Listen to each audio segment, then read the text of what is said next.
Hey students, Mr. Passeri here, and it is the second to last week of school, so hopefully you are enjoying yourself and working on your homework because you're almost done. You have a bit of a longer reading assignment this week, but that's because we're winding down and we have some ground to cover. So without further ado, let's get down to talking about your homework this week, which is dealing with the Civil War, the beginnings of the Civil War, and how really the two big failures of the Constitution, the inability to properly address states' rights and the inability to properly address slavery, ultimately lead to the country coming apart, as states can ultimately not agree on what a state has the right to do versus the federal government, and is slavery in fact a good thing or a bad thing, and should it have a place in the United States. Now, we talked last week about westward expansion, and the real reason, in my view, and this isn't a view that everyone accepts, but the real reason the Civil War happened was because the United States was growing. It was conquering the continent. And the idea that that process was going to actually get interrupted, that the United States was going to shrink rather than grow, that this new country was going to come apart rather than dominate, in my view, was huge in the reason that the Civil War was fought. Now, it's important to note that when you're talking about the Civil War, there are still regional differences in terms of how people interpret why the Civil War was fought and what issues to focus on when discussing the Civil War. And I think you'll find that there's truth in these different perspectives, but they're just choosing to ignore certain elements and focus more exclusively on certain elements. So in the North, for example, the North ultimately came down on the side of making this war increasingly about getting rid of slavery. And that's something that people in the North like to focus on, despite the fact that for a good chunk of the Civil War, the abolition of slavery was not a war aim at all. Now, in the South, they want to really tend to really minimize the importance of slavery and why the South was fighting, and want to focus more on issues like states' rights, like fighting for your homeland, fighting for your honor. Okay, but the fact of the matter is that both sides are right. Okay, there's more to the Civil War than just slavery, but you can't ignore the issue of slavery either, and how unethical slavery is. And you could pretty much argue that the big reason the South lost the Civil War is because the issue of slavery was so off-putting to so many people outside of the South. They could never really gain the moral traction in the 1860s that they needed to really get widespread support. So there's that. Okay, but no matter what your perspective is, I encourage you to know what you believe and why you believe it, but also listen to other perspectives as well, because even if they're not completely true, there might be some elements of truth in them, and that will help you to have a more complete perspective yourself. Okay, so the rise of the Republican Party is the first thing that is addressed in your weekly reading. Now, the Republican Party, it runs on the platform, and this is the current Republican Party that is in charge right now, that, Donald Trump is, he's president of the country as a member of the Republican Party. This is the same party. Okay, Thomas Jefferson's Democratic Republicans are not the same party. All right, so just keep that in mind. The Democratic Republicans ultimately morph into the current Democratic Party, and Andrew Jackson plays a role in that. Now, the Republicans argue that slavery should not be allowed to expand. They want slavery to be what's known as contained. Next year when you study the Civil War, you're studying the Civil War now. Next year when you study the Cold War with Mr. Gambetta, you are going to understand that the way that the Soviet Union was fought was that the United States wanted to contain it where it was. It didn't want communism to spread. It wanted to put communism in a cage where it would either die, or if it did thrive, it wasn't going to spread and quote unquote, infect other areas with its unsavory characteristics. That was the attitude the Republican Party had about slavery. Now, it's worth noting also to keep in mind that pretty much the vast majority of the country, outside of, maybe more progressive, Quaker Christians and people like that, were white supremacists. Okay, they believed wrongly that the slaves were part of an inferior race, and that white people were part of a superior race, and they used a whole bunch of reasoning involving, pseudoscience, which they believed was real science, incidentally. So if someone tells you believe in science, if that science is being unethical, you need to stand up to that, okay? So, there was a whole bunch of, like, racial reasoning that had to do with imperialism and self-interest and prejudice that caused people all across the board, North and South, to be white supremacists. But here's the deal. There were abolitionists who did not agree with white supremacy. And even the people who did believe in white supremacy did not think that, a lot of them, in particularly the North, did not think that slavery was okay, because it doesn't pass the test of elementary morality, right? If you don't want it done to you, don't do it to other people, right? I've yet to find a person in history that really wants to be a slave. And if you don't want to be a slave, that means there's something wrong with it, okay? So, the Republican Party is against the spread of slavery. The Republican Party initially nominates John C. Fremont. He almost becomes president in the presidential election of 1856, but loses to the Democratic Party candidate, James Buchanan.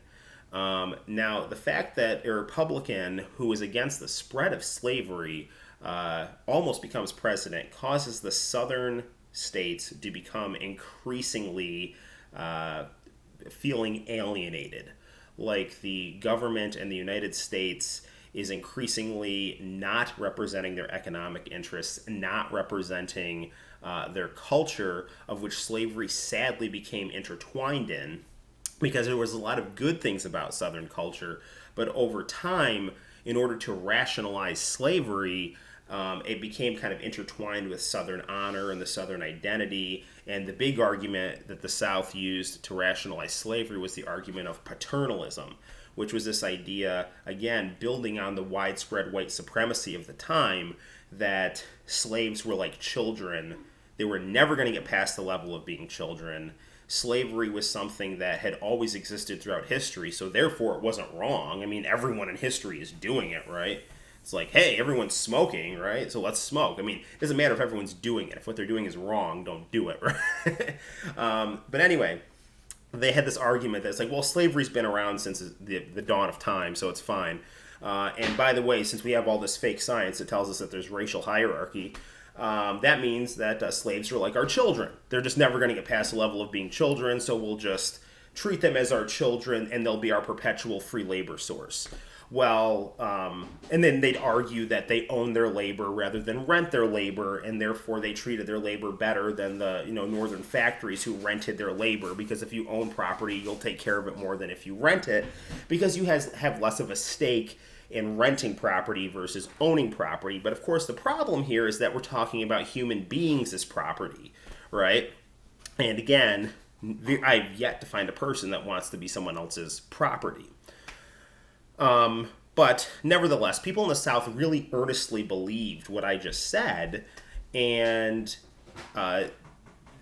so the dark side of slavery was kind of lost on them, because they genuinely didn't understand it, or if they did understand it, they didn't want to understand it. There's a really good 80s miniseries called North and South. You might have heard of the actor Patrick Swayze. He plays a Southern soldier in that movie, and he's a good guy. He's not like a bad guy, but he owns slaves in the movie, and he goes back to his plantation, and the Emancipation Proclamation has been issued, and his family decides, like, we're just going to start freeing the slaves because they're either running away or whatever, so we're going to let them go. And he's like, why are the slaves all leaving? I thought they liked us. And they're like, no, they didn't really like us. Okay, so there's that. Anyway, some slaves did have good relationships with their masters, but very few wanted to be slaves. And that's just, you can read more about that in history. There are a couple examples you can find of slaves choosing to stay on the plantation because they felt like they had formed relationships with their masters and felt that they had poured enough of themselves into the plantation that they wanted to stay there even as free people. But there were many slaves that wanted to, just get away from it all. Okay, so Abraham Lincoln is going to end up becoming the new star of the Republican Party. And he is born in Kentucky, makes a name for himself in Illinois, and he runs for Senate against a guy by the name of Stephen Douglas. Now, Stephen Douglas argues something called popular sovereignty, which is going to become known as a moderate position on the issue of slavery, and namely that states have the right to vote on if they're going to be a slave state or a free state. And the argument is like, well, and Stephen Douglas would say this, he's like, look, well, I would never personally own a slave myself, right? But I'm not against other states' right to choose to own slaves, right? Now, Abraham Lincoln would come down against that and say, no. And keep in mind, Abraham Lincoln, you can find quotes of him that are not very racially progressive, okay? So I don't want to make Abraham Lincoln sound like some glorious saint here, because he's not on race relations. But he understands enough that slavery is wrong. And he'll say, like, no, people don't get to decide that because slavery is just wrong, okay? Slavery can stay where it is, but it's not spreading, and no one has the right to allow it to spread because it's wrong, okay? So that was really the debate that Lincoln and Douglas had when they ran against each other for Illinois State Senate.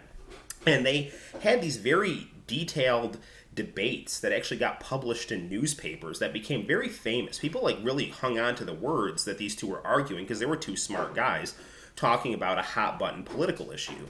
And Abraham Lincoln ultimately loses that election, and Stephen Douglas wins, but Abraham Lincoln argues his case so effectively that he becomes kind of a celebrity politically, and will ultimately become the big star of the Republican Party, which is ultimately going to tear the country apart, because once you get a Republican president, the South is going to say, we're out. We don't have the country doesn't represent us anymore. We want to leave. And keep in mind, this is not unique to the South.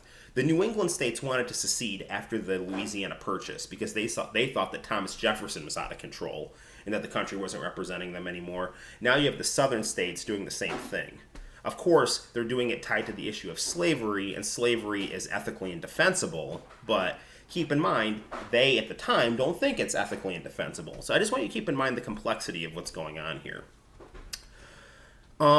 The other big thing that this chapter talks about is the Dred Scott decision, which is interesting and sad. Okay, so when someone tells you, like, hey, the Supreme Court said it, so it must be good, the Dred Scott decision is something to think of as an excuse to counter that. Because what the Dred Scott decision says is this. You had a slave by the name of Dred Scott, and his owner, who was a doctor, ultimately moved out of the South and into the North, where slavery was not a thing. Eventually, the owner dies. Dred Scott is then trying to sue for his freedom and saying, hey, we moved to the North, so I should be free, right? And the Supreme Court and abolitionist lawyers and pro-slavery lawyers all get involved in this debate. And ultimately, the Supreme Court is, controlled more by pro-slavery Democratic Party judges. And they basically come down on the argument to say the Constitution protects the idea of property. Dred Scott is property. You have no right to take away anyone's property. And Dred Scott is staying with the family. He has no right to sue for his freedom. He's property. That's the Dred Scott decision. And the Republican Party and abolitionists are like, this is completely unacceptable. It's ethically indefensible. But the argument was made. It's constitutional, and you can argue it's constitutional.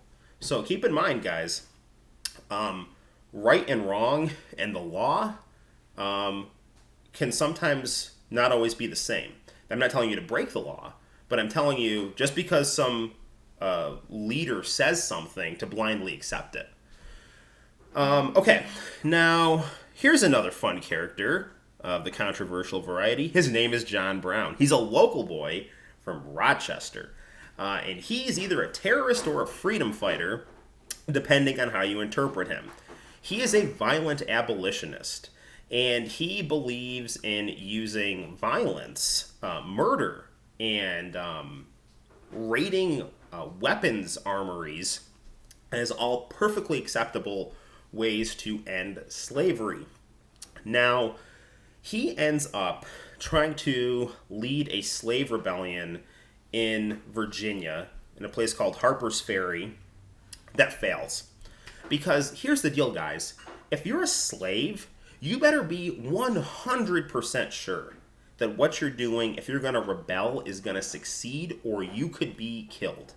Or your family could get sold away from you, or your life could be made a living hell. Now, there are enough people, there were some slaves that are like, I don't care, I'm going to take the chance because I hate being a slave. But not a lot of slaves support John Brown's raid, okay? Because it's very risky, okay? Now, John Brown ends up getting captured and arrested and put on trial. Now, there's a reason why, in a lot of cases, when you have a really well-known criminal, that the people who don't like that criminal don't want that criminal to talk. Because if that criminal starts making sense, then it's going to cut against the argument against that criminal. So, for example, Osama bin Laden, who was responsible for 9/11, he was not put on trial. He was assassinated by Navy SEALs. And I'm not saying that's a bad thing. I'm just saying the U.S. government was like, no, he's not talking. He doesn't deserve to talk. He's a terrorist. We're killing him, okay? But the argument was different for John Brown. John Brown was allowed to talk. And John Brown did not come off like a madman when he was testifying. He came off as a principled abolitionist. Now, ultimately, he ended up dying. And the Republican Party and Abraham Lincoln wanted nothing to do with John Brown because they thought he was crazy. But there were enough abolitionists and enough people that were like, he kind of made some sense. And they started to view him as a martyr or someone who died for a great cause, namely the ending of slavery. So that's the end of the first part of your reading. Now, the second part of your reading is going to have to do with the election of 1860. And ultimately, what's going to happen with the election of 1860 is that is going to be between Abraham Lincoln, a guy by the name of John Breckinridge, and then so that's going to be, Lincoln's going to be the Republican candidate. Breckinridge is going to be the Democratic Party candidate. The Republicans are going to dominate the North. Breckinridge and the Democrats are going to dominate the South. And this whole election is going to go regionally. No one in the South is going to vote for Abraham Lincoln as a state. The North is going to support the Republican Party and Abraham Lincoln. And ultimately what that's going to mean is that the politics in the country have become so divisive that the country has essentially been torn apart and can't agree on anything. Now, there are moderate candidates, one of which is John Bell, who runs for the Constitutional Union Party, which is focusing on unity and trying to ignore the issue of slavery. Another is Stephen Douglas, who runs as a moderate Democrat and argues for popular sovereignty, the choice to choose to own slaves or choose not to own slaves as a state. But ultimately, you'll find this in history, and this is not always a good thing, guys. Moderates get ignored for the really extreme positions because the extreme positions make the most noise, and people pay attention to the noisiest people, which isn't always a good thing. Anyway, the South is going to choose to secede. This is in many ways a tribal type thing where it's kind of like our tribe, our crew, we stick together, right?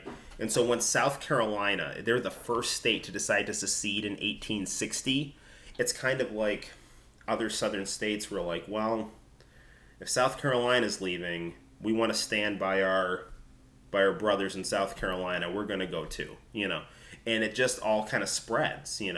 And you can find interviews actually on YouTube with Confederate war veterans that are actually pretty interesting to listen to. Now, maybe like these were taking place in the 1930s. Like these guys were, old and remembering the 1860s. And they all wanted to really minimize the role that slavery played in their decision to fight. And to them, slavery was kind of like, well, that's kind of politics. And yeah, slaves are slaves, but I'm fighting for my homeland, And that's a perspective, And so there's reasons why people in the South aren't always so anti-Confederate that aren't necessarily bad. But that doesn't mean that slavery is okay either. I just want you to understand the role that historical memory and your place where you live affects how you interpret the past and affects how you interpret the present too. So ultimately, the South becomes its own country called the Confederacy. Abraham Lincoln is the president. He refuses to acknowledge the Confederacy. So the South is basically saying, we're our own country now. And Lincoln and the Republicans are like, no, you're not. You're not your own country. You don't get to do this. You don't get to break up the United States. And the southern states are like, yes, we do. We just did. And so what ends up happening is increasingly the South, their army starts taking military bases because they're their own country. They don't want, federal military bases in their territories. Eventually, those bases are pretty much going without a fight, incidentally. But eventually you get to Fort Sumter. And that fort does try to resist, fails. Nobody dies, thankfully. But Lincoln's basically going to declare full-blown war on the South after Fort Sumter gets taken by the Confederate Army. And that's really where your reading leaves off. Fort Sumter is in South Carolina, and April 14th is when that fort gets surrendered, and that's going to be really the start of the Civil War. And next week, we are going to see how the Civil War is fought and ends. Now, the Civil War is a very interesting topic. It's something that can be very romanticized because, I don't know, it excites people's historical memory. There's high ideals. There's the stake of human liberation, both for the slaves and then also for the South, who's fighting for their culture, even if it's at the expense of African Americans, So it's a very powerful thing, but it's also a very gruesome thing. And I don't want you to romanticize it because people die in the most horrible, disease-ridden way. And if another solution had been available, it would have been preferable. So war is not romantic. If the North and the South could have agreed, like other places, on how to get rid of slavery without the second bloodiest war of the 19th century, like Italy did, like England did, like Russia did, they all got rid of slavery without civil war. So keep that in mind. Okay, the United States can be exceptionally good about things, but it can also make some exceptionally brutal decisions in terms of how it achieves its political goals. So that's that. Stay safe. Thankfully, it looks like our corona level is very, very low in Cortland, but that doesn't mean that you should start getting sloppy about wearing your masks or things like that. Listen to the governor when it comes to social distancing and all that kind of protocol. Enjoy the nice weather. Go get some ice cream, do your work for me, and keep in mind you only got another week or so left. So until next time, guys, I am Mr. Passeri. You take care, and I will see you online. Bye-bye.